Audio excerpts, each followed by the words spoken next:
Okay, so full disclosure, I was gonna make a video about Thalia and Pikeman, I swear.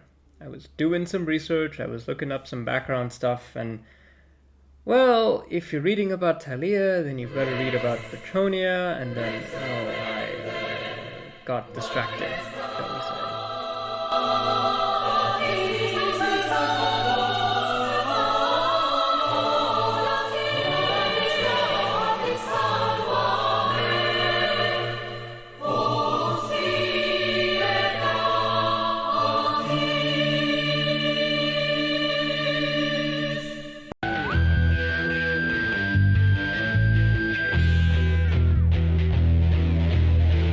Baby, don't you know it? I'm hardly heroic.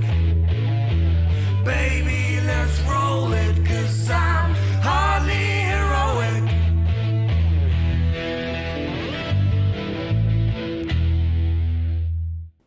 I feel like every video I do on Warhammer Fantasy has to include, at some point, some comment or remark about how Games Workshop just stole a bunch from history for this setting. And I'll keep saying it. Number one, because you can't stop me, and number two, because it's true. Even the world map of Warhammer is just the real world map, but heavily distorted. It's just something that's true about the setting, and I don't think it really diminishes anything about Warhammer Fantasy, because ultimately, Warhammer Fantasy is greater than the sum of its parts, but it is also kind of weird, right? Sometimes it's very obvious that they nick something from history for the sake of it, and other times they use real-world history as a genuine vehicle for exploring concepts in interesting ways. In this video, I'm going to talk about something which I think straddles the line between these two, and by the end of the video, you can decide for yourself what you think. Our subject for today is Repanse de Lyonesse, or the Bretonnian version of Joan of Arc. On the surface, Repanse is just Joan of Arc lifted straight from history. Like the real-world Joan, Repanse was a peasant girl, and she probably would have been destined for a mundane and usual life of a peasant, except for, of course, this being Warhammer Fantasy. Like Joan, Repanse became a powerful symbol of resistance to an invasion of her country by a foreign power. Joan and Repanse also possessed religious significance as well, both coming to be seen as religiously inspired warriors. But, of course, the similarities kind of end there. In real life, Joan of Arc was executed by the church, convicted of heresies against God, and probably the victim of a political conspiracy orchestrated by the pro-English University of Paris, amongst other people. Unlike Joan, Repanse de Lyonesse was honored by the kingdom that she saved, and she was given one of the highest and most impossible honors available in all of Bretonnia: elevation to the nobility. Whereas Joan was killed and later rehabilitated, Repanse was only ever praised and rewarded. For once, Warhammer's real history is actually a lot less grimdark than the actual reality of history, and I find that fascinating, don't you? I think it would have been very easy to play this situation a lot closer to the real-world history. Maybe after the great battle against Chaos, it's revealed, or maybe suspected, that Repanse was actually accused of chaos worship, or something like that, and then she gets subsequently executed. It'd be a closer telling of history, certainly, but I do think there are some reasons why I don't think that would necessarily be the case. The first is obviously that while Repanse de Lyonesse is inspired very strongly by history, Warhammer Fantasy is not the real world. Various degrees of inspiration that go into making any part of Warhammer ebb and flow like the tides. Repanse's model, for example, was sculpted by Michael Perry, and of course, as a fun bit of trivia, it was the first thing that he sculpted after a terrible accident lost him his right arm. It's a fantastic model, it's obviously inspired by the height of chivalric armor from the French side of the Hundred Years' War, yet, of course, as we know, Bretonnia is not purely France, or else they would not be so famous for their longbowmen.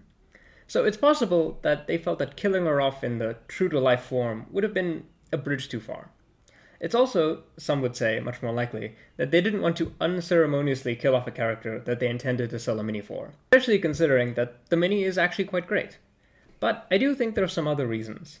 Despite a lot of the religious parallels, the Bretonnians are not Christians. Their religion would actually be quite upsetting, I think, to Christian doctrines, given that it's centered around the powerful worship of a magical woman who may or may not actually be an elf. The crux of the trial of Joan of Arc, of course, was her religiosity. Was she actually getting visions from God? We don't know, necessarily. There was intense theological debate to frame the trial in the most useful way for her detractors. She was even submitted to an ecclesiastical court. But Repanse lives in a world where fundamentally, religion is at least functionally real. Every so often, a knight goes out into the woods and comes back from a grail quest with actual magical powers. Repanse beheaded the Chaos Lord who was invading Bretonnia because he literally was blinded by her divine light. And, of course, the fact that she killed him with a single stroke of the sword. This could be, of course, political exaggeration, but it is kind of miraculous that a untrained, especially from the perspective of Warhammer, peasant girl was able to kill a hardened Chaos Lord in battle. I think it would be very difficult to argue with her divinity or the justness of her cause when she was so evidently demonstrated to be righteous. The real Joan of Arc was not regarded as this amazing fighter. She was incredibly brave and extremely heroic to face danger as she did, and she took wounds often as a result of battle, but her primary purpose was to rally French armies to a cause and provide a morale boost that was needed to keep the French in the fight. But, of course, it's not as if she personally beheaded English commanders with a single stroke of her sword. Our Joan was an impressive, but still mortal human. Repanse, on the other hand, is probably closer to a superhuman based on the powers that she was supposed to have wielded in her time. Bretonnia doesn't have a religious system that's comparable to the Catholic Church. Heresies in Bretonnia are dealt with differently than, say, in the Empire, which does actually have a more conventional religious institution that is capable of punishing people for heresy. My final reason is, surprise, surprise, a political one.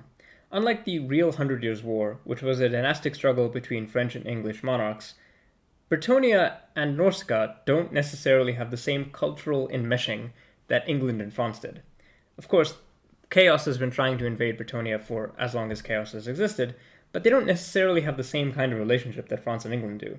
England and France in the period were very heavily culturally entangled as well. The idea of a completely distinct French and English identity is still centuries in the future. Need I remind you of the incredibly pro-English bent to many of the people who tried to get Joan executed. Bretonnia is culturally distinct, of course, from the northern Chaos wastes. The average Bretonian farmer doesn't necessarily have that much in common with the average Norscan raider.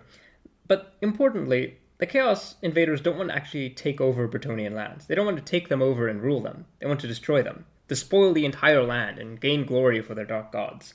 They want to despoil and destroy until Bretonnia looks like the Chaos wastes. It's arguably much more religiously motivated than politically motivated, and since the Bretonnians won the war, it would be much harder for the losers, in this case the Warriors of Chaos, to actually do something about Repanse. It's not like they could direct the religious institution to declare her a heretic and have her burned at the stake. Well, maybe Tinch could do something like that, but he's too busy reading to do something. So there you have it. I think the story of Repanse is super interesting, because it's a lot more uplifting than the real story of Joan of Arc. A literal divine warrior coming to save your people in their hour of greatest need. I think had they changed it to match history, it wouldn't have been as interesting, and I don't think Repanse de Lenas would be around to make it into a Total War Warhammer. This brings us to the end of the video. I hope that you enjoyed it. We've recently hit 500 subscribers, which I'm pretty happy about. Thanks to everybody who supports this channel. Here's to 500 more. Remember to like and subscribe and all that. Until next time, take care.